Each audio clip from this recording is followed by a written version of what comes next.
Hello friends, आप सभी को मेरा प्यार भरा आदाब व नमस्कार। 7 अगस्त 2026 की करंट अफेयर्स में आपका स्वागत है।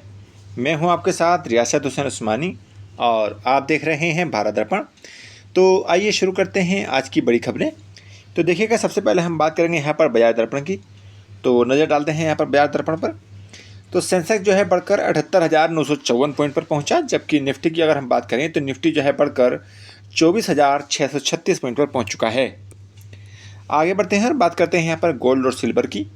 तो देखिएगा कि गोल्ड यानी सोना जो है बढ़कर 1,49,100 रुपये पर पहुँच चुका है, जबकि अगर हम बात करें सिल्वर की तो सिल्वर यानी चांदी घटकर जो है 2,26,630 रुपये पर पहुँच चुकी है।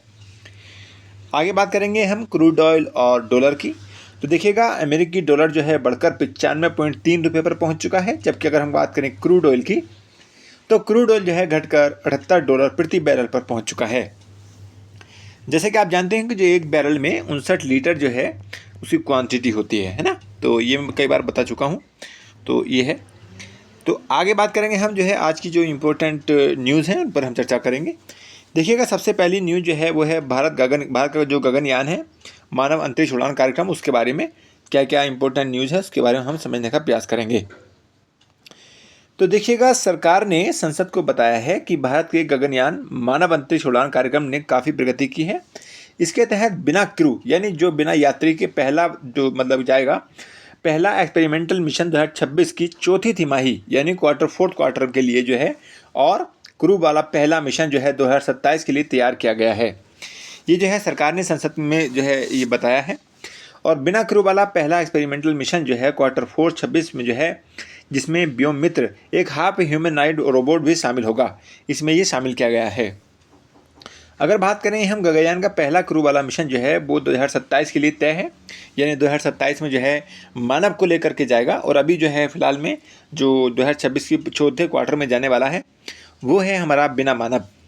तो क्रू वाली जो पहली उड़ान से पहले 2 और बिना क्रू वाले मिशन की योजना है। इसके लिए ह्यूमन रेटेड लॉन्च व्हीकल यानी HLBM-3 के प्रोपल्सन स्टेज और स्ट्रक्चर का डेवलपमेंट और ग्राउंड टेस्टिंग पूरी हो चुकी है। अगर हम बात करें इसमें तो क्रू एस्केप सिस्टम के कई बड़े सफल टेस्ट किए गए हैं, और टेस्ट की व्हीकल मिशन यानी TBD-1 ने क्रू एस्केप टेक्नोलॉजी को सफलतापूर्वक टेस्ट भी कर लिया है। और टेस्ट करने के बाद में हम जब देखेंगे इसका टेस्ट जो है सफलतापूर्वक हो जाते हैं, तो हम जो है इसका फिर अंतरिक्ष में इसको क्या करते हैं, लॉन्च करते हैं। आगे बढ़ेंगे। इसके बाद में देखिएगा, चुने गए गगनयान यानी जो हमारी बात है तो उसको देखेंगे। जो चुने गए गगन यात्रियों ने रूस में जेनेटिक स्पेस फ्लाइट ट्रेनिंग पूरी कर ली है और बेंगलुरु में जो है मिशन स्पेसिफिक ट्रेनिंग ले रहे हैं। वहीं अगर हम बात करें, केंद्रीय मंत्रिमंडल ने जो है सितंबर 2024 में 8 गगनयान मिशनों के लिए 20,193 करोड़ रुपए की मंजूरी दी थी। देखिए कितना रुपया लगता है हमारा सरकार का, यानी जो हमारे पास में कितना खर्चा होता है इसके लिए। तो एक जो है, अगर मान के चलिए किसी प्रकार का अनफॉर्चुनेटली अगर ये कि जो है उसका जो है मान के चलिए फेल हो जाता है, तो कितना बड़ा नुकसान जो है हमारी भारत सरकार को होता है। तो भारतीय अंतरिक्ष स्टेशन यानी बेस के 2035 तक चालू होने के लक्ष्य हैं, और इसमें 5 जो है मॉड्यूल होंगे। भारत इस कार्यक्रम के अलग अलग पहलुओं के लिए USA, ऑस्ट्रेलिया, फ्रांस और रूस के साथ जो है सहयोग कर रहा है। इसमें हम देखें तो देखिएगा, इस पर थोड़ा सी इसकी हम नज़र डालेंगे क्या क्या है इसमें बातें। तो देखिए, ये है गगनयान का चित्र, आपको दिखाई दे रहा होगा, ये है इस तरह से। अगर हम बात करें इस तरह से, इसमें जो है कुछ टेक्नोलॉजीज़ होती हैं उसको हम देखेंगे। देखिए क्या है इसमें, जो फर्स्ट जो है अनक्रूड एक्सपेरिमेंटल मिशन होगा, यानी जैसे हमने बताया अभी कि जो है अभी पहला क्या है, ये अनक्रूड है, यानी इसमें जो है मानव नहीं जाएगा और इसमें जो है यात्री नहीं जाएंगे, बल्कि ऐसे ही एक्सपेरिमेंटल होगा बिना मानव का। इसके बाद में अगर हम बात करें मानव मिशन की, तो मानव मिशन जो है वो 2027 में लॉन्च होने की जो है एक तैयारी है कि 2027 में वो लॉन्च होगा। 2 अनक्रूड जो है mission before the crude mission, यानी जो अगर हम बात करें जो 2 मिशन हैं हमारे जो मानव रहित, तो वो इससे पहले जाएंगे, यानी जो मानव जाने वाला है उससे पहले जो है 2 और ट्रायल होंगे, इसके बाद ही जो है ये जाएगा। अगर हम बात करें, भारतीय अंतरिक्ष स्टेशन जो है टारगेटेड है 2035 तक, और इसमें जो है 5 मॉड्यूल्स हैं, है ना, जो हमने अभी बात की थी। जैसे हमने बताया, देखिए कितना रुपया लगता है इसमें, 20,193 करोड़ रुपया जो है इसमें खर्च होना है। तो ये है। आगे बढ़ेंगे और बात करेंगे यहाँ पर अगली न्यूज़ की, इम्पोर्टेंट न्यूज़। तो देखिएगा, सुप्रीम कोर्ट की जो बात करते हैं उसमें न्यायाधीश की संख्या जो है बढ़ा दी गई है। और उसमें जो है ये विधेयक लाया गया है, उसकी बात करेंगे यहाँ पर। क्या है, संसद ने सुप्रीम कोर्ट यानी न्यायाधीशों की संख्या संशोधन विधेयक 2026 पास किया है। इसके तहत भारत के मुख्य न्यायाधीश यानी चीफ जस्टिस ऑफ इंडिया को छोड़कर सुप्रीम कोर्ट की न्यायाधीशों की स्वीकृत संख्या जो है वो 33 से बढ़ाकर कितनी कर दी गई है, अब 37 कर दी गई है, यानी 37 कर दी गई है। इसमें अगर बात करें, यह संशोधन की अगर हम बात करते हैं तो इसमें देखेंगे तो इसमें जो संशोधन है और इसमें सुप्रीम कोर्ट न्यायाधीशों की संख्या जो है अधिनियम 1956 में बदलाव करता है। जो मूल जो संविधान हमारा जो अधिनियम है उसमें जो है ये इसका संशोधन करेगा। और भाई अगर हम बात करें इसमें न्यायाधीशों की संख्या में, यह बढ़ोतरी पहले भी मई 2026 में राष्ट्रपति द्रौपदी मुर्मू द्वारा जारी एक अध्यादेश के जरिए की जा चुकी थी। अब जो है इसका विधेयक के माध्यम से जो है इसको कानून बनाया जा रहा है। सरकार ने कहा है कि इस कदम का मकसद जो है सुप्रीम कोर्ट की कार्यक्षमता को बेहतर बनाना और समय पर न्याय सुनिश्चित करना है। जैसे कि हम जानते हैं कि जो हमारे न्यायालय है उसमें बहुत सारे जो मामले वो लंबित रहते हैं, उसी को जो है मतलब कह सकते हैं डिस्पोज करने के लिए जो है हमारी जो न्यायाधीशों की संख्या है उसको बढ़ाया जा रहा है। और साथ ही साथ हम देखेंगे कि जो हर स्टेट में जो जितने भी हमारे हाई कोर्ट हैं उसमें भी जो है लगातार जो है पेंडिंग मामले बढ़ रहे हैं और वहाँ पर भी जो है उसमें कोर्ट में भी अन्य न्यायाधीशों की संख्या वो बढ़ाई जा रही है। केंद्रीय कानून मंत्री और राज्य मंत्री अर्जुन राम मेघवाल ने व्यापक न्याय सुधारों के हिस्से के तौर पर जो है इस कदम का बचाव किया है ना। तो ये है, इसमें देखेंगे क्या क्या है, एक बार इसको जरा नज़र मारते हैं। अगर हम बात करें यहाँ पर जो सुप्रीम कोर्ट की जजों की संख्या है वो किससे बढ़कर होगी, यहाँ पर देखेंगे और कैसे कैसे इसका हिस्टोरिकल जो है बैकग्राउंड रहा है उसको देखते हैं एक बार। तो देखिएगा 1950 में जजों की संख्या कितनी थी उस समय, 8। 1956 में ये 11 हो गई और 1960 में अगर हम देखें तो 14 और 77 में जो है 18 हो गई है।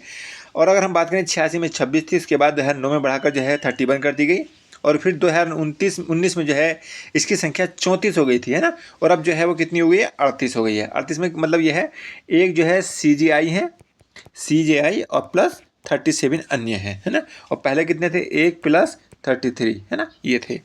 तो ये जो 19 में थे तो 1 प्लस 31 थे, 33 थे और अब जो है 1 प्लस 37 हो जाएंगे।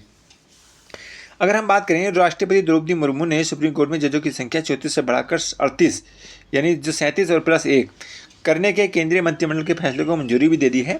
इसमें 16 मई को भारत के राजपत्र गजट ऑफ इंडिया में अध्यादेश के द्वारा अधिसूचित पहले ही कर दिया गया था। इसकी हम बात करें तो यह अध्यादेश जो है संविधान के 129वें तहत जो है संविधान जो जैसे कि हम जानते हैं जो अध्यादेश है वो अनुच्छेद 123 के तहत जो है वो जारी किया जाता है, जो संसद के सत्र में न होने पर राष्ट्रपति को अध्यादेश जारी करने का अधिकार देता है। जैसे अगर संसद सत्र में नहीं है तो हम क्या करेंगे, जो हमारे संविधान के अनुसार क्या करते हैं कि राष्ट्रपति द्वारा जो है अध्यादेश लाया जाता है और उसे जो है एक कानूनी प्रक्रिया दे दी जाती है। वहीं अगर बात करें संविधान की 24 ब्रैकेट 1 के अनुसार जो है सुप्रीम कोर्ट में जो है न्यायाधीशों की संख्या संसद तय करेगी।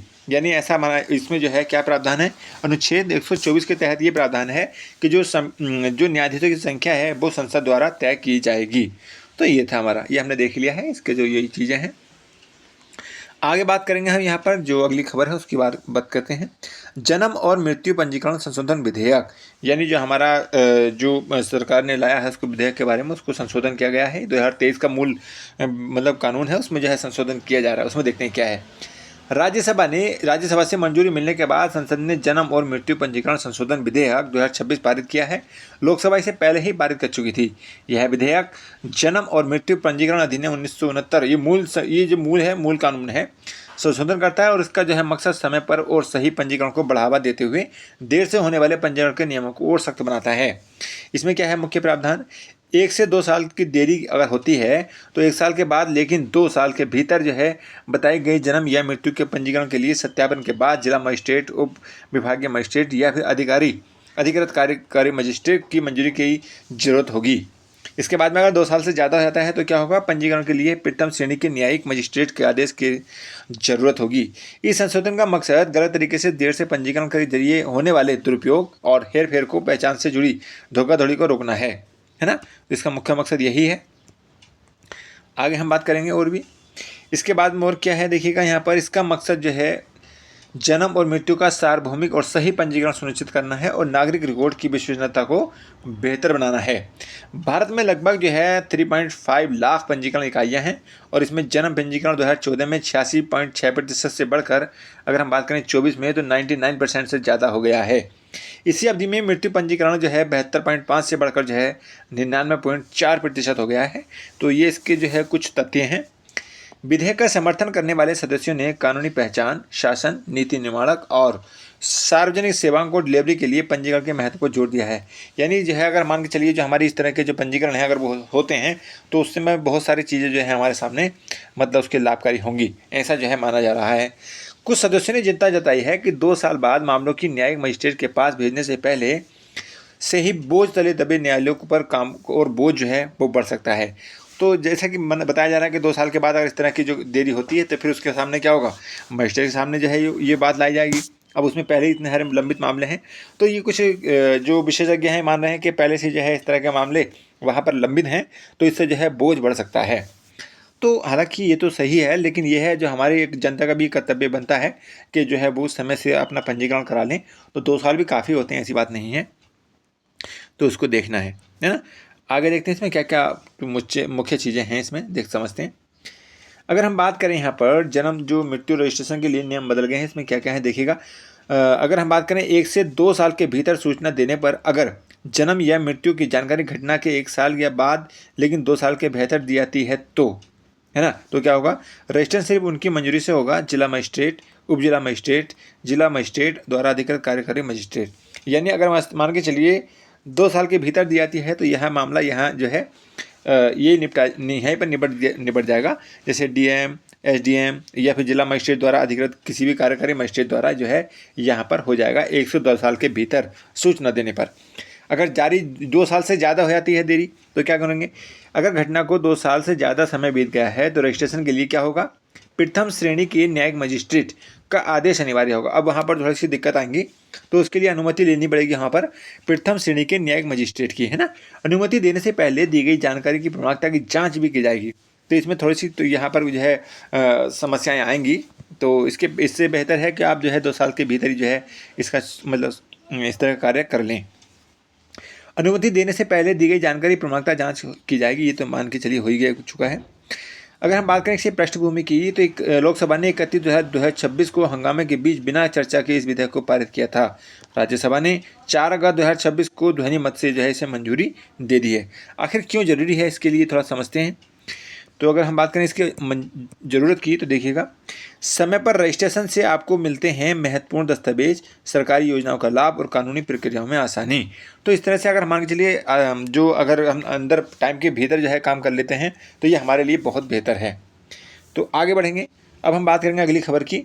राष्ट्रमंडल खेल यानी कॉमनवेल्थ गेम्स जो है 2026 जो है अभी हुए हैं, उनके बारे में यहाँ पर चर्चा करेंगे।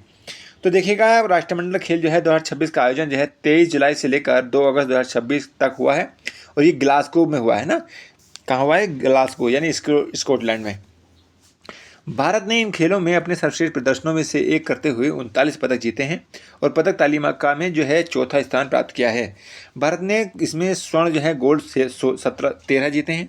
वहीं अगर हम बात करें यहाँ पर सिल्वर की तो 17 है, ब्रॉन्ज की बात करें, कांस्य की बात करें तो 9 पदक जो है जीते हैं। इस तरह से कुल जो है टोटल 39 जो है पदक यानी मेडल जो है वो जीते हैं भारत ने। इसमें मुक्केबाजी भारत के लिए बहुत ही सबसे सफल खेल रहा, जबकि भारोत्तोलन, एथलेटिक्स और पैरा एथलेटिक्स और जूडो में भी कई ऐतिहासिक उपलब्धियां हासिल हुई हैं। अगर हम बात करें भारत के जो पदक प्रदर्शन है तो इसमें गोल्ड जो है 13 और रजत जो है यानी सिल्वर जो है 17 और कांस्य ब्रॉन्ज यानी 9 मिले हैं और कुल जो है 39 हो गए हैं। अगर हम कुल मिलाकर इसकी जो है हम रैंक देखें तो हमारा जो है 4था स्थान आता है ना। तो नंबर 1 पे हम देखेंगे कौन है। आगे बढ़ेंगे तो देखिएगा अगर हम बात करें पदक तालिका की तो इसमें कौन कौन नंबर 1 पे है, कौन नंबर 2 पे, इस पर एक बार देखेंगे। तो देखिएगा रैंक में अगर बात करें सबसे पहले नंबर पर आता है ऑस्ट्रेलिया। इसने जो है 65 जो है गोल्ड में और सिल्वर जो है 41, ब्रॉन्ज में जो है 52 यानी कुल जो है 158 जो है यानी पदक जीते हैं। अगर हम बात करें सेकंड नंबर पर आता है इंग्लैंड। इसने 26 जो है गोल्ड में और सिल्वर में 40, कांस्य में 35 और 101 कुल मिलाकर जीते हैं। कनाडा की बात करें तो 18, 20, 21 और 59 टोटल। भारत की बात करें तो हमने देखा 13 गोल्ड मिले हैं। सिल्वर की बात करें तो 17 और ब्रॉन्ज की बात करें तो 9, कुल मिलाकर जो है 39 है। तो ये चौथे नंबर पर हमारा देश आता है। अगर हम बात करें समग्र महत्व की इस बारे में तो थोड़ा सा इस पर भी चर्चा करते हैं। आइए, भारत का प्रदर्शन इसलिए भी विशेष रहा क्योंकि उसके कई पारंपरिक मजबूत खेल जैसे कुश्ती, बैडमिंटन, निशानेबाजी और हॉकी इस बार राष्ट्रमंडल खेलों का हिस्सा नहीं थे।